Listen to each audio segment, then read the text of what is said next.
it's very hard to find like a formula and you can say, this is the best length, this is the best, I don't know, layout for an end card even. It changes all the time because there are so many components part of it. There is the app, there is the audience, there is the creative itself, then there is the exchange, and Yes. many Yes. more parts in the puzzle. What makes an end card effective for a mobile ad? Hello and welcome to Growth Masterminds, the podcast for growth marketers. My name is John Koetsier. As anybody in marketing or sales knows, closing the deal is always kind of the hardest part, right? For a mobile ad, especially gaming ads or rewarded ads, the end card is kind of how you close the deal, at least the part of the deal that's happening in the ad, and how you get the click and how you get somebody to the App Store. So what works best for that? To chat, we've got Avi Cohen. He's a creative lead at Bigabid. Welcome, Avi. Hi, John. Super pumped to have you. Before we dive into end cards, rewarded ads, all this stuff, mobile ads, how did you get into mobile advertising and creative? Yeah, so I came from actually from the more conventional media.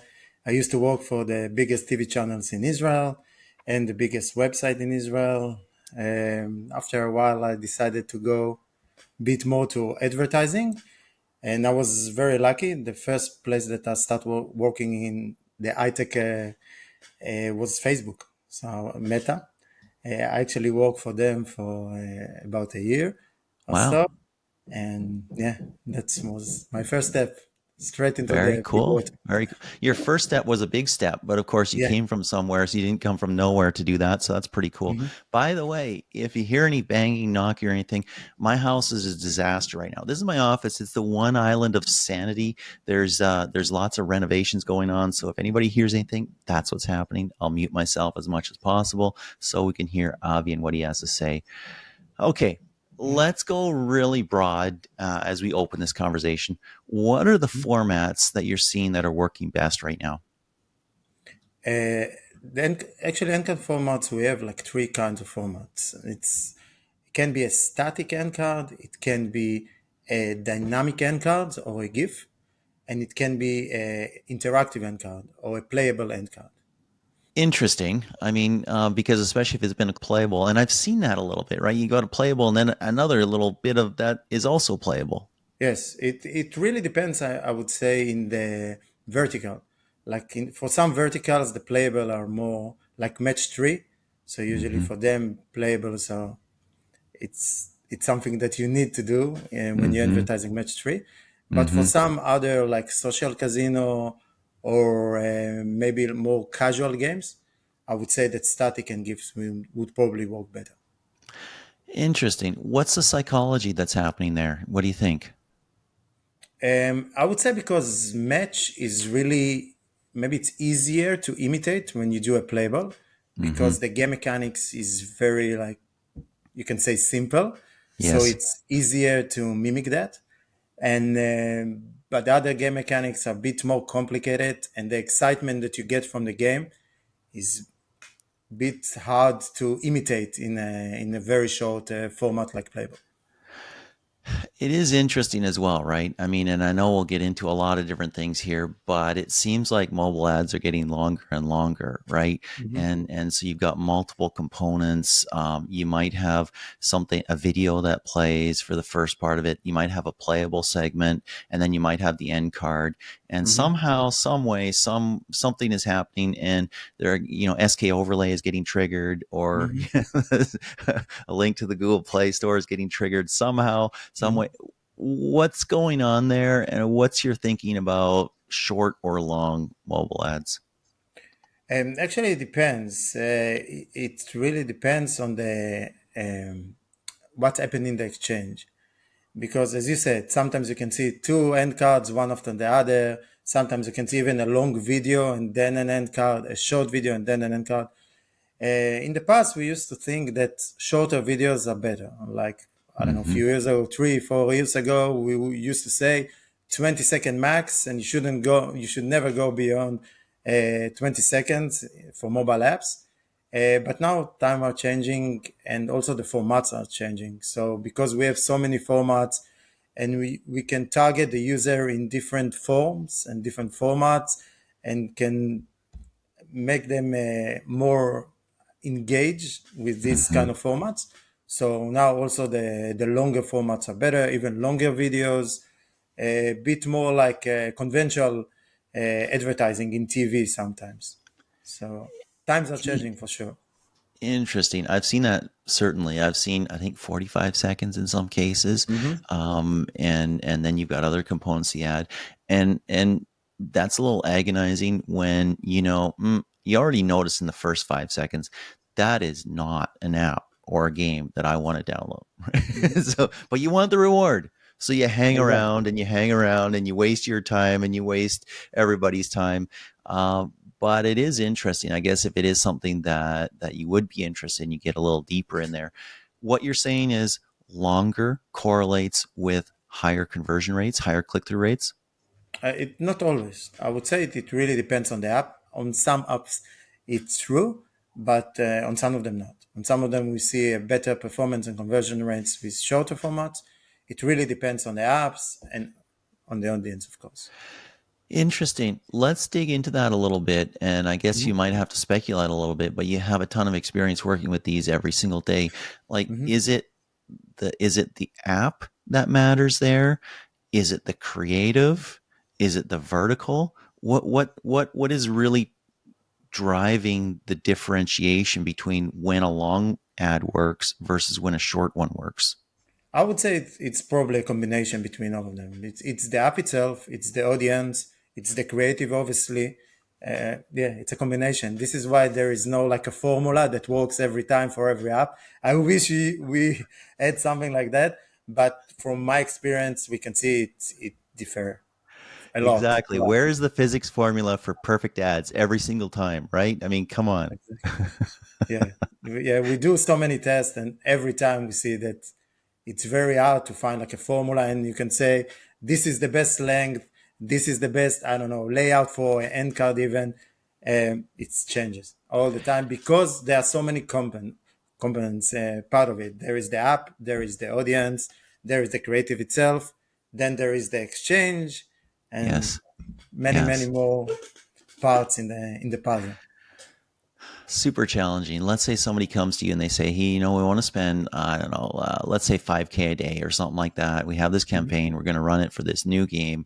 We've already soft launched it. We know it's pretty good. We know it's going to work and all this stuff. So now we're actually going to hit the gas and accelerate our marketing of this game. Are you going to test all those combinations? So it's not just the creative that you're changing necessarily and testing the Mhm. creative, but also the end card combinations and the length combinations? Mhm. Yeah, actually, we have best practices for because we work with so many verticals and so many apps. So we kind of build like best practices that usually work for this kind of Mm-hmm. apps and this kind of verticals. So I would probably start with that. If that doesn't work, then I would change it and try a different form. Like So you say have it's a a formula, but 1 plus 1 is not exactly. always equal to 2. Definitely not. We have best practices. Let's say if you take 10 apps, it might work best on six or maybe seven out of them, but definitely Mm-hmm. not on all of them.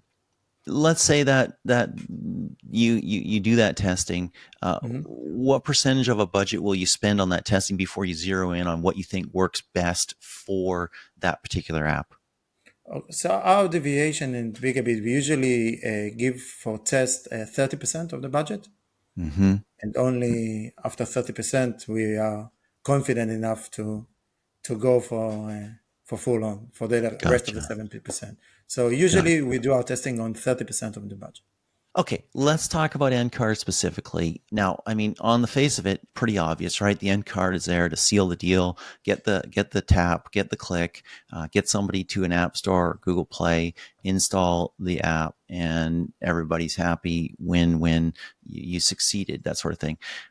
Talk about their function in more detail. Yes, Endcard is like a secret in the industry because everybody uses it, but nobody really knows why or how do they should use it because it's very hard to test it because it's part of the video, but it's actually a separated Mm-hmm. uh, component. So it's very hard to test it along without the video Mm-hmm. and to Mm-hmm. get like a performance only for the end cards. not for the video. It's always related to the video. So let's say the video is successful. It's successful because of the video or because of the end card. Let's say the video failed. It failed because of the video or because of the end card. It's very, very hard to know. So actually we at Bigabid did like more than a year ago start thinking about it. How can we test it and how can we separate these two components and to test them separately and to really understand if the end card is successful or the video is successful. Maybe both of them. Maybe it's a combination, or maybe the combination is wrong. This is why the ad is failing.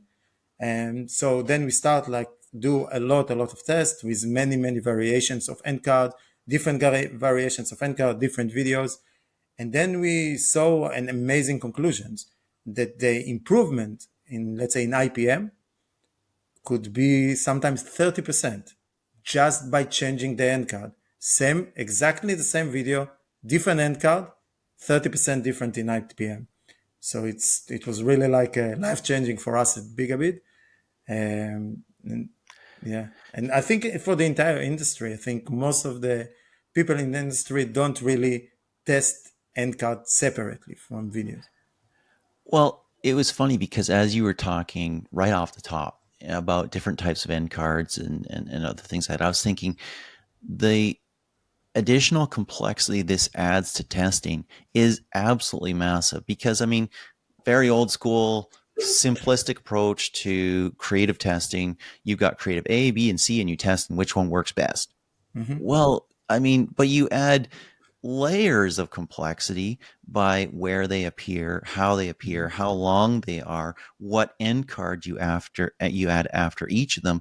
I mean, you're talking orders of magnitude more possibilities or variances that you want to know. Does this help? Does this hurt? Does this help? Does this hurt? Does this help? That's challenging. Yes. It's a constant challenge, and we're at Bigabit all the time just trying to make things more clear for us. Because as you said, there are so many stages, so many parts. It's really hard to separate each one of them and to understand which one of them is increasing performance or decreasing performance. It's a challenge. It's a challenge that we are still facing every day. But yeah, we're definitely changing face on. We don't give up on it because it's complex. We're still Yeah. struggling with it, but yeah. It is super interesting, right? Because you could have a creative, let's say you have a video that just knocks it out of the park. Absolutely perfect, amazing, incredible. Well, you could have an end card that adds to that. It's a multiplier effect. It takes away from it, just is average, right? And so you got to, I'm assuming after you've done your 30%, hopefully you know that in your 30%, but I'm assuming, let's say an ongoing campaign for a long period of time, you're going to still throw some tests here and there a little bit just to see, if I change it up a little bit, can I increase?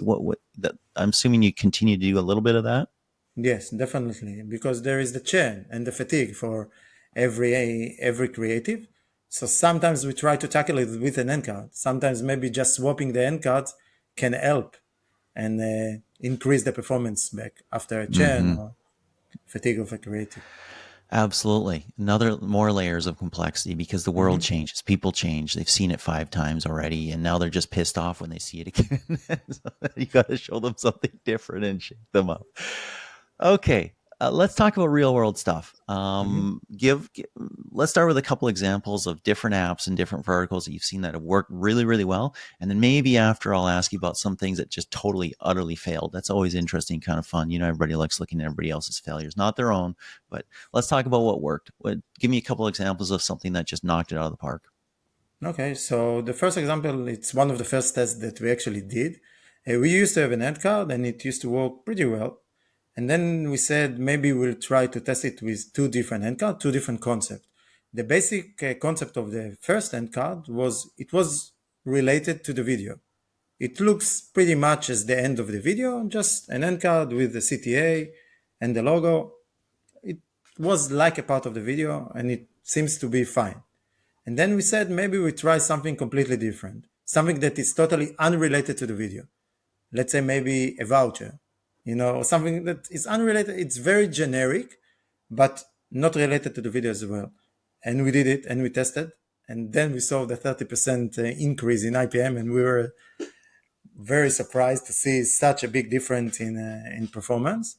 And then we understood that we should try more and more creatives and different concept. As I said, some of them related to the video, some of them unrelated to the video, are very generic.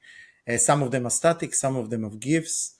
But you definitely have to keep the branding, Mm-hmm. obviously, in the Mm-hmm. end card with the fonts, with the CTA logo, obviously.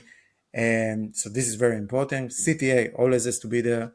Yeah. But yeah, we try so many variants. One button, two button, timer, and yeah, we have. The average timer now before you get your reward, I think, is down to 5 in the last part of the end card, like 5, 4, 3, 2, 1, boom, done. You can click X and get out and get your reward and stuff like that. I'm just trying to imagine the psychology of an end card that relates to the content of the video and an end card that does not relate. And I'm like, somebody's arguing with me and they're trying to convince me of something. Get this app, get this game, and they keep hammering the same point, and maybe I'm already resistant to it, or maybe they try a totally different approach, and I think, oh, that's another reason. So I'm maybe that's going on there. I'm not totally sure, but it's interesting that tests out. What else have you seen in a real world test that kind of surprised you? We are not actually we are not working only with rewarded videos. We are also working with interstitial videos, not rewarded. The viewer can actually press the X after 3 to 5 seconds. So it's a Okay. challenge even to keep the viewer. But Yes. end card appears even if they press X, the end card Yes. appears. So they still see end cards. Almost all the viewers see the end cards. This is why this component of the video is so important, because Mm-hmm. almost all the viewers see it. Sometimes you create the videos and I don't know, 70% of the video people don't see it. They see just the first 3 seconds, but they definitely Yes. see the end card. So you should definitely invest in your end card and make sure it's good. In that scenario, then the end card is probably the most critical component of all. Huh. Definitely. So, give me another real world example of something that you tried or tested, did that totally worked, knocked it out of the park, or totally failed. Okay. And another big success, it was with a different vertical that was more like skill-based vertical. Over there, we usually try to improve the CPI and not necessarily the IPM. And we used to have, because of this specific brand, they changed a lot of the legal stuff. So they were very, very strict about the legal stuff and what can we use and what we can't use. So we used only one end card for them, end card that they gave us for a very long time. Mm-hmm. And then we told them about our test with end cards and asked them if we can add more end cards, because their end cards again was very, very generic. It used to look like the Play Store, App Store, something Mm-hmm. over there, very, very generic, and it works well. Like the performance were good for this specific app. We didn't really need to improve them, but we always try. And then we asked them for two more end cards, like different, Mm-hmm. even normal interstitials that we can use as end card. And they gave us these two end cards, and again we saw an amazing increase in performance. CPI was improved around 20%, and even ROI was unexpectedly improved, sometimes by 50% on some of the creative, which was, Mm-hmm. all of us were amazed, the clients obviously as well. Hmm. Yeah, that was a huge success. Why was it better? I would say because it was for this specific app, it was less generic. I would say for Huh. this specific app, the generic stuff it worked well, but it didn't give the extra mile. And Yeah. actually, the other one, because it was more personal, maybe, and you can see a character from the game, so you actually add a bit of emotional connection, maybe. I would Huh. say that that's the reason it probably worked better for them. That's an interesting point that you just made there, because you have some games where the characters become iconic, right? Hmm. You have some games where the characters literally enter the popular consciousness, right? Hmm. People see something, they say, "Oh, that's Clash of Clans," right? Or they see something, and say, "Oh, that's Angry Birds," right? They Hmm. know that. And then there's some that maybe don't have that full on massive existing cultural cachet, but they're trending towards that. They're working towards that. That's interesting, because then you put your characters front and center, especially maybe if it's like an RPG or something like that, right? Where you might Mhm. choose a character. Mhm. Yeah, but not only in RPGs. Actually, we saw in social casinos, in skill-based games, in most of the games, almost every game have characters, and yeah, we saw success with characters almost everywhere.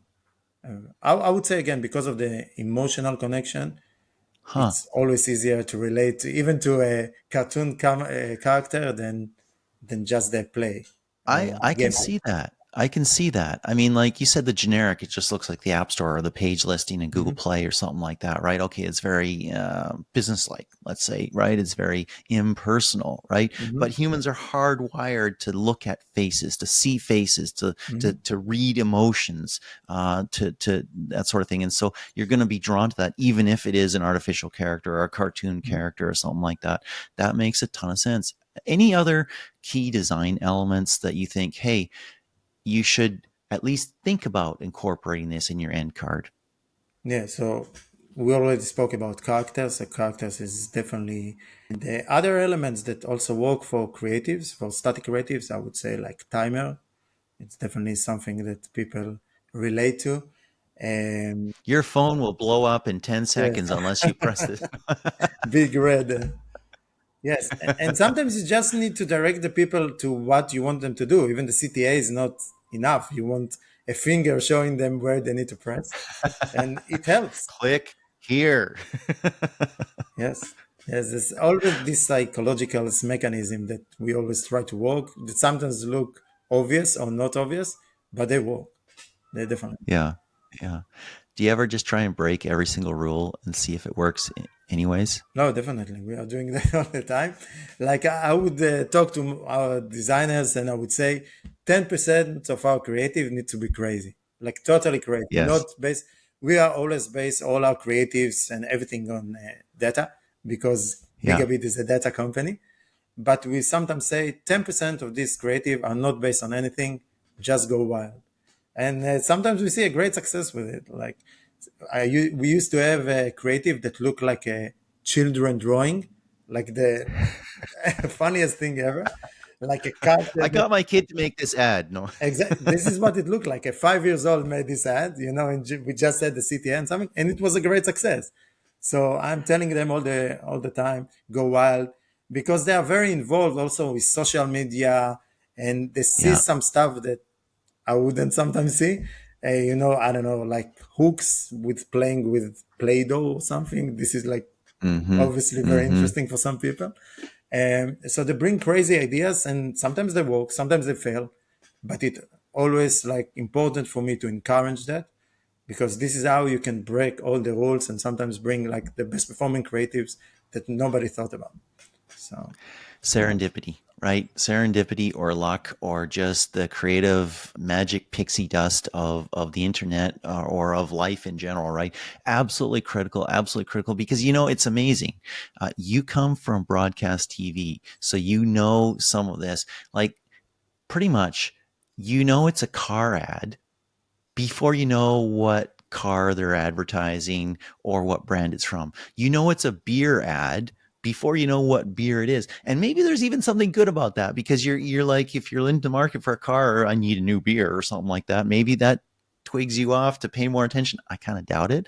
I think those ads just start to just resemble each other and the branding fails because it just looks all the same and it doesn't startle me out of wherever I am and then implant a new message into my brain, which is what good advertising should do, right? And if it doesn't do that, it can't motivate me to act. So I love that taking some percentage of your time and just saying, hey, do something crazy, do something wild, do something insane.